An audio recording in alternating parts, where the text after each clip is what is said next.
Hope you had a great weekend. Welcome to our Facebook Live. This is Monday, September 9th. And today we're going to start the first series of 3 weeks where we're talking about foundational skills your children need for success. And I'm really excited about this because I feel these are skills that are so needed. And we're going to get into that in a minute. But first of all, what I'd like you to do is in the comment section, tell me hello. Tell me where you're from, and there we go. Okay, I've got on the side now. So tell me hello, tell me where you're from. I have a link up there to join our Common Sense Parenting with Pam group. This is a free group. It is private. We have 728 members as of today, and we just started this 3 weeks ago, so the growth has been amazing. You're welcome to join. Invite your friends to join. This is for moms, dads, grandparents who are raising grandchildren, or who just want to learn how to grandparent better. Maybe, things have changed in parenting over the years. So we have a lot of grandparents in there. We have children who are neurodivergent, parents of children who are neurodivergent, neurotypical. And the beauty of this is you can put a question in there and then you start getting responses from other parents. So we have people from all over the world in this group, from all different backgrounds, family dynamics. So it's a really nice way to get encouragement, support, ideas that you can then take and use in your own family. So I love that group. Let me just tell you, if you want admittance, you have to agree to all of the rules. There's some rules and you have to agree and answer 4 questions for me. And so what happens and has been happening is people want to join, but they don't answer all of the questions. So then I have to decline them with feedback. So please make sure you answer all of the questions so we can consider you for acceptance to the group. Now, the other perk about this group is if you are a member, you receive 10% discount automatically on any of the products and services that I sell on my website, which I'm going to put, you can see the link there for the Common Sense Parenting thing. Anything on there, with the exclusion of any of my Amazon books or Kindle books, I can't give discounts. They just don't allow us to do that. And discounts for our Premier group. So we have a Premier private group. This is called Mom Connection Common Sense Parenting. And we get together every Sunday night and we do Zooms. So we're kind of virtually person to person. And so it's a little bit more personal and we share ideas and support each other.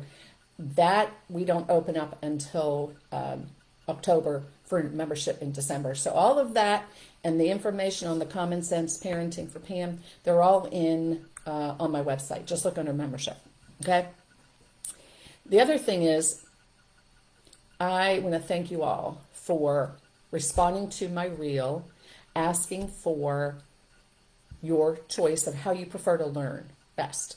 So choices were books, courses, webinars, courses, and audio. Hands down, the winner was audio. Hold on, my cat's running around here. Okay, hands down, the winner was audio. So what I'm doing, so it was audio, books, webinar, courses. So my intention is then to take all of the existing content I have and make it in those 4 formats. And I'm working on 3 new ebooks, paperbacks. So those also will be converted. So moving forward, everything I do, it'll take some time, but I'm trying to put those all in those formats, and then you can find those on the website as well.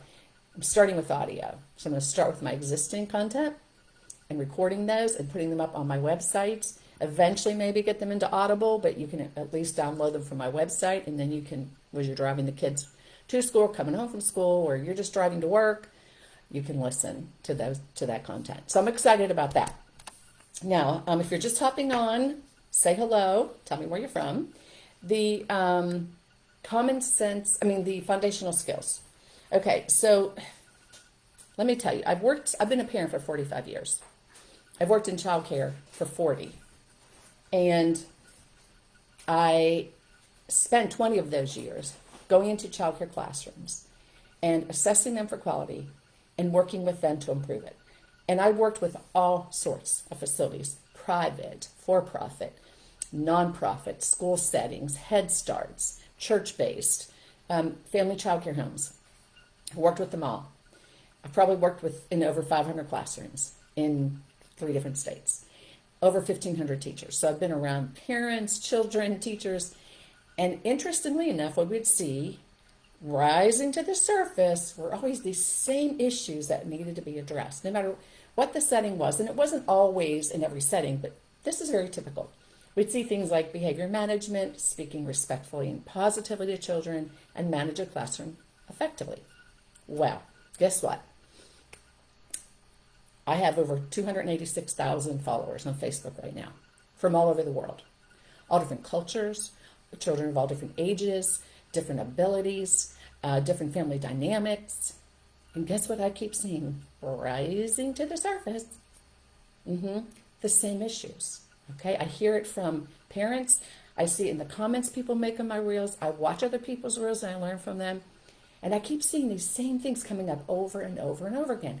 So that was the basis for these 10 core foundational skills I think all children need to be successful in life. Now, I'm sure there are others you can add to the list, but these are the 10 I thought were the most important. Based on my experience as being a parent for all these years, raising 4 children, having 8 grandchildren, being around them a lot, and just from what I see and I saw in the childcare setting. Now, one thing we need to remember, hi Linda, hi Debbie, good to see you. One thing you need to remember, when you're building a house, the very most important thing of that house is not how big it's going to be, how many bedrooms, how many bathrooms, how much it costs, where it's located, how you're going to decorate it, who's going to live in it. The most important thing on that house is that foundation. And that foundation better be solid, be built right, using appropriate materials, or you can have problems down the road. Now, you might not see them initially, but as the house ages, as it grows up, you start to see the cracks in the walls, and the foundation's a little wonky, and maybe there's sagging floors. Okay? So your foundation is the most important thing in that house. And guess what? It's with your child too. Because these skills that you're going to teach them when they're young and keep teaching them as they age and grow up are going to be their foundation for life. And we all have seen adults, and we may have friends. We've seen public figures who don't act appropriately. Okay? Because somewhere along the line, those foundational skills were not taught or not learned. That's why I think it's so important and why I say do it young. And hi, Joe. Hi, Anita. That's why it's so important to start this young. Now, let me just tell you, for those of you who are trying to listen in on your lunch or you're not going to be able to catch all of this, you got a little bit late, all of this goes on to my Facebook page as soon as we're done. It downloads instantly in like 5 minutes. And I also put them on my website, PamelaPalanza.com. So welcome to all of you who are joining us. I'm glad you're with me. And let's get into this, because today we're talking about problem solving, self-control, and teaching your children respect for others. All right, let's start with problem solving. And I'm going to refer to my notes because I'm trying to get as much in as I can. However, in the time we have, I can't get it all in. You will be happy to know I'm writing a book about this, because this is just so important. There will be an ebook, there will be an audio, so in much more depth and detail, okay? So, hi everybody just coming in. All right, let me get to this. So problem solving, that is teaching your child critical thinking skills, how to figure out how to fix whatever the issue is. And that is simple. That is so simple. They can start at 2 years old. Your child's at the table, they spill their milk. Now what happens? As parents, we jump up, grab a towel, grab a paper towel, clean it up. We handle it because sometimes it's easier for us to do it. We don't have time to deal with it. I don't have time for them to do it. I need to get it done. We're on our way somewhere. So we jump in because we're parents. We want our children to be happy and safe, and we want them to be coddled and do everything for them. And I'm asking you to back that up and stop solving all the problems for them and instead teach them how to solve the problems for themselves. Because you are not going to be around their whole life behind them fixing everything for them, right? So your 2-year-old spills the milk. You can say, oh, you spilled your milk. What are we going to do? And they could say, get a towel. Or you can say, get a towel. It depends how verbal they are at that age. But then you could say, oh, I see you spilled your milk. Okay, how about if I give you a towel and you wipe it up? The child wipes it up. Now, are they going to do it perfectly? No. Are you going to have to probably go behind them and clean it up some more? Sure. But at least they have the opportunity to try to solve that problem on their own.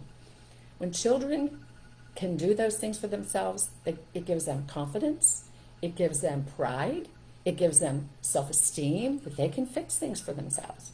So let me give you another example. I want you to use a 4-part approach to teaching your children how to solve problems. And this is from the time they're little, when they're like 3 and they can really understand what you're talking about, up through teenage years and even to adulthood. Okay, so they have a problem. So you have to identify what the problem is. So let's say, for instance, your child comes to you and goes, Mommy, my toy broke. And you can say, oh, I see, your toy broke. What do you think we should do about it? And don't say anything. Don't give ideas. Don't give suggestions. Zip it. And see what they come up with. Okay, and they can say, well, fix it. Or throw it away. It's broken. I can't use it anymore. Or maybe you could glue it. Maybe we could tape it. So ask them questions. And if they don't know, if they say, I don't know, you can offer suggestions like, do you think we could tape it? You think maybe glue would work? So you kind of get them thinking along, other ways. So you've identified the problem. You've come up with some possible solutions. One might be the toy's broken beyond repair, trash it. Then you go into, okay, which one should we try first? Okay, we know what we need to do. Which one do you think would be best? And then you start with that one and you choose the solution and you try it. Now, is it always going to work? Nope. So that's where you go to plan B. I always raise my children plan A, B, C, and D, right? If it doesn't work at first, you don't get frustrated and get mad and cry or yell or scream or throw. You just go, oh, that didn't work. Okay, what can I do next? So it's just a very natural process they learn. So then you help them fix it, or they fix it, whatever your decision was and your solution was. And if what you did doesn't work, you try the next one. Now I'm going to give you an example of this. So this Saturday was my grandson's 7th birthday, and I took over a big Teenage Mutant Ninja Turtle van that shot little pizzas out. It was really cool. So he and his cousin sat on the floor and put this whole thing together, except for that daggone door on the side that was really hard to get on. And they tried it. They all tried it. All the cousins tried it. He tried it. And then he came to me because he knew he had a problem and he knew he tried to solve it and he couldn't. So he came to me. And I didn't intervene in any of this, like letting them put it together. We all stayed back. He came to me and he said, Jeep, I can't get the door on. I said, what do you think we should do? He said, well, see if it goes right in here. So I tried it.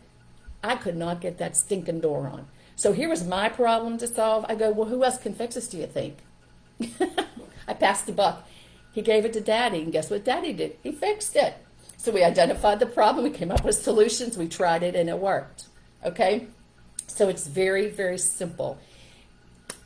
Here's another example, and then we're going to move on to a couple others. But your child's trying to zip their jacket. They're like 3 years old, and they're trying to get that jacket zipped, and they can't get it zipped. Normally, as a parent, we jump and go, here, let me zip it for you. But no, what I want you to say is, I see you're struggling with your zipper there. Do you need more time, or do you need my help? Let them choose, because that's a way that they're going to solve their problem. If they say, I need more time, you back off, let them work at it again. Maybe they get it, or maybe then they go, I need your help. And then you can say, well, what's the problem?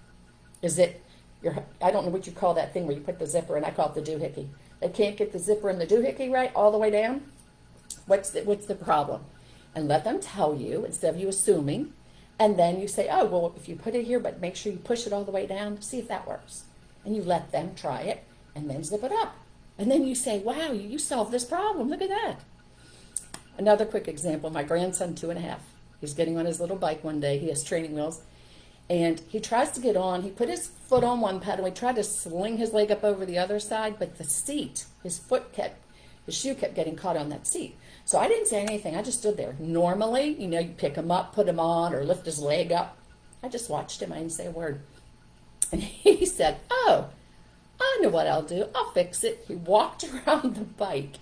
He put his foot on the pedal, slung his leg up over, and off he went on his bike. And I said, look at that. You solved that problem all on your own. You should be so proud of yourself. And he was, because he did it himself. I didn't have to intervene. Okay? So problem solving, you have kids that are maybe struggling to get ready in the morning because, it always seems mornings are disasters, right? Trying to get all the kids out to school, lunch is packed, they have everything they need, and it can get overwhelming. So you can say, oh, we're always having trouble in the morning. What do you guys think we should do here? Well, how can we fix this? See what they have to say. Now, depending on their age and their ability level, Maybe we can pack the lunches early in the night before and put them in the fridge for the morning. Maybe they can pack their backpacks the night before and you make sure that's all done. Maybe you have a checklist that they have to check off every morning to make sure their stuff's done in time. A friend of mine told me the other day, her son in middle school did not want to get up in the morning. Like, that's normal for middle schoolers. And he wanted to sleep in extra time. So what they decided to solve that problem, and he came up with this on his own, he would just put on his clothes that he was going to wear to school the next day, the night before, and sleep in them. He was happy. He got up the next morning. He didn't care his clothes were a little wrinkled. He went to school. He got to sleep a little bit extra, but he was already dressed. He solved the problem himself. So there are so many opportunities for you to guide your children and teach them how to solve their own problems just in everyday normal occurrences. Okay? So work on that problem solving stuff. It's really, really, really important. Let's talk about self-control, because sometimes when they can't solve problems, they get frustrated. They get angry, they cry, they throw things, they yell. So they have to understand that they need to curb those impulses to act out, that it's okay to have feelings. It is not okay to have poor behaviors because you're feeling those feelings. Okay, now I'm going to give you an example. So I was raised in a different generation. And if my kids came to me, say my son's like 10 years old and he's frustrated his sister for something and he's yelling at her and he throws something at her, okay, I would say, whoa, time out here, time out. You know, what's going on? He'd tell me, and I'd say, you know what, I see you're angry and you're allowed to be angry, but throwing things at your sister or hitting her with something is not cool. You need to go to your room, calm yourself down, think about it, and before anybody says, well, you need to teach them how to self-regulate, he already knew how. Go to your room, calm your behind down, and when you come out and act like you're supposed to act, we're going to talk about this, but we're not discussing this right now. So same thing with your children. You need to teach them, they need to wait, they need to take turns, they need to be patient, and then how to deal with those frustrations. Because especially young children, that self-control is a hard thing for them, right? Sometimes it's hard for adults. So you, as a parent, need to model what you expect. And I preach this all the time. Model what you expect. Your child is watching you, listening to you, absorbing how you talk to people, how you act to people, how you speak to people. They're watching you. And if you cannot control yourself, if you're yelling at your kids, if you're spanking your kids, if you're frustrated all the time and you act out, your children think it's okay to do the same thing because you're the mom or your dad or the dad, and they see that. Okay, so model what you expect. You are your child's first teacher. You need to teach them how they need to behave. That's part of your job as a parent. And I'm not going to preach on that all day because I could preach on that for days alone. Okay, so you show them how you expect them to behave, and then you reinforce that expectation in your children. I would say do things like play games with your kids at home. You know, I remember playing Candyland with my daughter when she was young. She loved that game, and that game drives me crazy. But I played with her. They have to learn to take turns. Right? Teach them that. Like, it's my turn, then it's your turn. You have to be patient. Okay, you need to wait. We all take turns.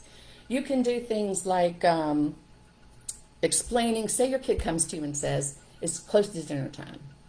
And they come and say, Mommy, I want ice cream. And you say, well, you know what? I hear you, but we're going to have dinner shortly. So, you know what, buddy? There are times I want the ice cream too before dinner, but I know that I need to wait and be patient, because if I eat ice cream first, I might not want to eat my dinner. My belly's going to be full of all that sugar and cream, and then I might not want to eat my dinner, which is healthier for me. So I've learned that I have to wait.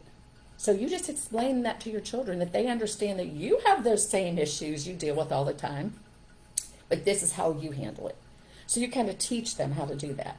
Okay, then I want you to teach them a stop and think method. So it's simple. It's like the traffic thing, red, yellow, green. So your child's getting frustrated, and so you go stop and think, which means red means stop, calm down for a minute, whether that's they need to breathe, whether they need to remove themselves for a minute, whatever it is, and that's going to depend on their age and their ability. Stop and calm down, and then say, think about your choices. What are your choices here? What can we do in this situation? Let's talk about it, right? And you ask them, because again, this goes back to problem solving. See, these are all tied together.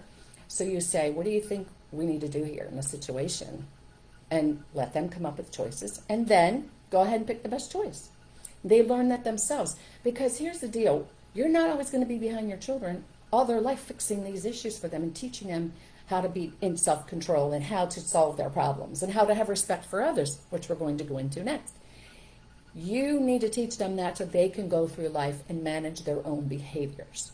Okay? Extremely important, because you imagine your child now goes up through school, then they go maybe to college or not, or trade school, and then they're working, and then they're in relationships. If they don't have these basic skills that we're going to be talking about over the next 3 weeks, it has impact on their lives and the lives of people around them. It's a serious thing. And I don't want to make this so like heavy, but this is just common sense. This is just common sense. That's all it is. It's not hard. It's just learning the skills, and it is common sense. And as parents, we give birth, or we adopt a child, or we're raising a child. Do we automatically know these things? No. I wish it was just handed to us in manuals. You learn through experience. You learn through doing. And that's why after 45 years of being a parent, I've learned so much of this, which is why I try to share it with other people. And you're welcome to take my opinion and my advice or not. I just put it out there in case it sticks with somebody. So put that there on the table. Okay, let's get into respect for others. This is so important. We all have heard, and I hear, I have followers from all over the world, and all cultures and ethnicities and ages and all that stuff I said before. And I watch other people's reels, and we all know there's a serious issue in our country at least. Because other countries don't tolerate a lot of the behaviors that our schools deal with. But teachers are fleeing, and I honestly don't blame them. Because children have inappropriate behaviors a lot. They come to school with lack of respect. They talk back to teachers. They challenge them. They throw things at them. They act out in terrible ways. And it affects the teacher and the whole classroom, and it's inappropriate. And I was not raised in that generation, and I'm happy my kids aren't in that school system now. My grandchildren are, and that worries me, honestly. But in my generation, if you had an issue with a teacher at school, you did not challenge the teacher. You did not talk back. You did not discuss it. You went home and told your parent, and that was the parent's responsibility to manage that, not yours. Your child. You don't have the life experience, the wisdom, the knowledge that a parent does, or the skill set to how to manage that. But I have had followers tell me, and let me just say something. A teacher and authority figure automatically had respect. It didn't have to be earned. It was given. They're my authority figure. They're my teacher. They had the respect. Now, if they violated that respect or they did something wrong, that was an issue my parents dealt with. But I literally have people telling me, oh, absolutely not. If a teacher says something to my child they don't like, they have every right to talk back to that teacher. They don't have to listen. That they can handle it. I want them to handle it themselves. I don't want them to have a victim mentality. Okay, let's stop here for a minute. If a teacher is speaking respectfully to you, and even if they're speaking disrespectfully to you, which they shouldn't, but if for some reason they do, that's not your position to handle it. That's your parent's job. If a teacher says something to you and then you and you question it, if you're questioning respectfully, I see no problem with that. But if you are challenging a teacher, yelling at her, cussing at her, throwing things at her, oh, heck no. And my children knew if they got in trouble at school, they were going to be in trouble at home, because my first thing was they'd come home and say, this happened. Okay, well, what happened? Let's talk about it. Because sometimes it's your sweet little angel who's the problem. It's not the teacher. We all know that, okay? But if I needed to go and talk to the teacher about something, I would. I had no problem with it. For my child, if my child was wrong, they had consequences. It's that simple. So I don't understand this mentality of teachers have to earn my child's respect. No, they don't. You need to teach your child to have respect for the teacher, for themselves and for others. Because I guarantee you, if a child is coming to school, cussing at a teacher, throwing things, yelling at her, being disrespectful, they've learned that behavior at home. They've learned it's okay. They've been told they have every right to act that way. And it's not the way it should be. And this is all common sense. Because guess what? If they don't have respect for authority figures, for themselves, for their peers, for people they work with, go to school with, they're in for big trouble down the road, potentially. Because not everybody's going to be nice about it. So they could have some serious consequences. That respect starts at home, and they're watching you and they're learning that from you. Okay? And the other big thing, and I don't want to harp on this forever, but the other big thing I see is a lack of manners. Children are not being taught basics. Please, thank you, may I, excuse me. That's just common sense. That's just, from the minute your child is little, you're saying, please, thank you, excuse me, and teaching them to say the same thing. My grandson yesterday, we were going to the park, and I met my daughter with the 3 kids there, and he's 2.5, he's in his car seat, and I reached in to get him out. He said, I want to hug you, and he gave me a big hug, and I said, thank you. It's that simple. You ask them to hand you something, they give it to you, say thank you. Or they say thank you to you, and you say, you're welcome. I was raised, if I sneezed, I need to say excuse me. I don't know why, but that's how I was raised. So to this day, if I sneeze, I say, oh, excuse me. And sometimes people look at me like, for what? It's just the way I was raised. To be polite and kind and have manners is basic. That is so basic. And I hear about this a lot, and I see it in everyday interactions out in public. Service workers. It drives me, that's a pet peeve for me. Let me just say this. I go through a drive-through, and they hand me my drink, and I'll say, thank you. They just look at you like you're crazy, or don't even look at you. They just stick their hand out the window and give it to you. There's just so many basic common sense manners I think are lacking. No, I'm not saying everyone does this. I'm just saying I see it a lot. So that's something else you need to be teaching your children. That basic respect is so important everywhere. Okay? It's 12:41. Let me see some questions here. I'm going to zoom back up to the top here. Again, let me just tell you this, because we only have 30 minutes for this. If you have questions when this is over, put them in here. And if I haven't gotten to answering your questions now, I will go in. I always go back and check these and try to answer any questions that I've missed, that I haven't got. Okay, let's see what we got. Hey, Kathy, good morning from Oregon. Hello, hello, hello. I love everyone from all over the place. This is awesome. Okay, Paola, if I said that right, your son was mad because he couldn't get something done. You told him, it's okay, just try again. Perfect. That's problem solving.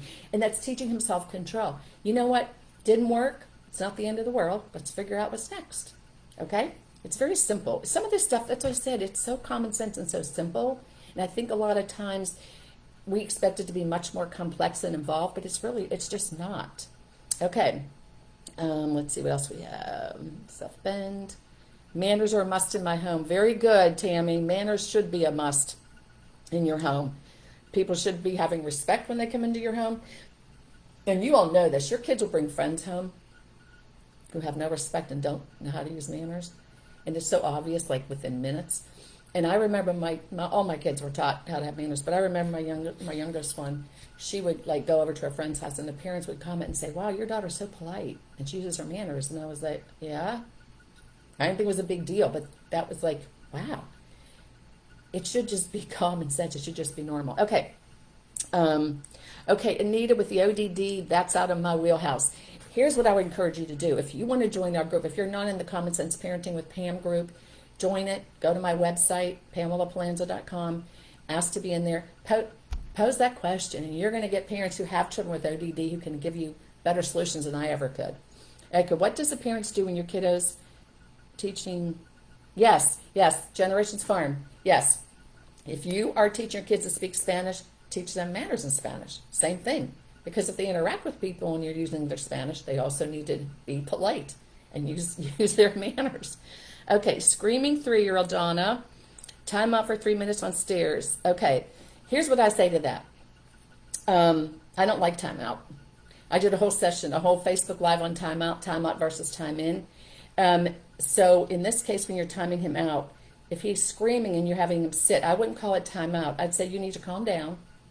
Okay, so you're not punishing him by making him sit on the steps. You're just saying you need to calm down, whether he sits in a chair or goes to his room, and then we'll talk about it when you're calm. Okay, that's timing him in instead of timing out. You can go back and watch my Facebook Live on that. And I think I'm actually probably going to do an ebook on that eventually and an audio. Okay, Tammy, I love it. You've taken your kids' friends home. I've done that before. If my children had friends over who were not respectful, I would tell them, when you're here, this is how you're expected to behave. I mean, they don't know unless you tell them. And if they chose not to, I'd say, well, I see you're having trouble following the rules. I'm going to have to ask you to leave. is my house. I expect you to behave in a certain way. And if you weren't taught that at home, I'm sorry. I mean, I don't say this to them, but then I'm sorry, you're not welcome here until you can learn how to behave. And kids are adaptable. They learn very quickly what they can get away with and what they can't, and they respect that. Okay, God bless teachers is all I have to say. God bless teachers. Okay, I've taken my kids for a time. I have 2 boys. They always say please and thank you. Very good, Sarah. Thank you. You know, let's talk about, I know it's 12:45, but I'm going to stay on a little bit longer here. That is a pet peeve of mine too. I was raised, you always hold the door open for people.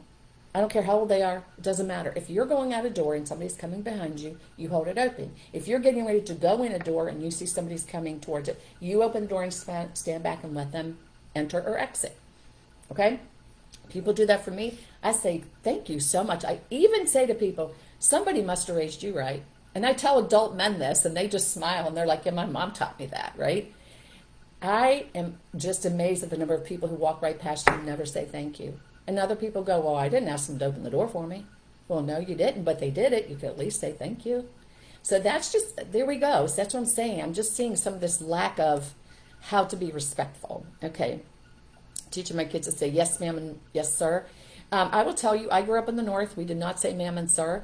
I moved to the South, and that was like a shocker to me. Little 4-year-olds ringing the doorbell and going, ma'am, can David come out and play? And I'd be like looking like, who are they calling ma'am? My children were in the, 2 of my children were in the military. To this day, my son will say ma'am, yes, sir, because, you know, we didn't raise them that way, but it was drilled into them in the Army. Okay, let's see what else here. Okay, let's see, sleep earlier. Oh, there's a whole, Kathy, talking about sleeping. I have a whole book called Bedtime Snuggles and Struggles. Talks all about that if you want to check that out. And let's see, 2-year-old granddaughter with the loud fit in public. Okay, ooh, Crystal, go watch my Facebook Live on tantrums. We talk about that. I don't think children should be allowed to scream and yell and carry on in public. And if they're having tantrums, you need to handle that instantly by removing them or ignoring it, depending. If it's just a short, you know, they're on the floor and they're, you know, fussing a little bit, turn your back and ignore them. If they're screaming, pick them up and leave. Yeah, it's all in that. Check it out. Hello, teachers love to. Okay, great. So I think I got all the questions. If not, please put them in and I will go back and answer these. I'm glad you all are on. And next week, we're going to go into 3 or 4 more foundational skills. And then the following week, we're going to finish those up. But I hope you all have a great week. And check out the memberships for the Common Sense Parenting with Pam. We'd love to have you in there. Just make sure you answer all the questions. I'm going to remind you, because if you don't, I have to decline you until you do. Okay? And until we talk next week, remember, hug and love your babies. See ya.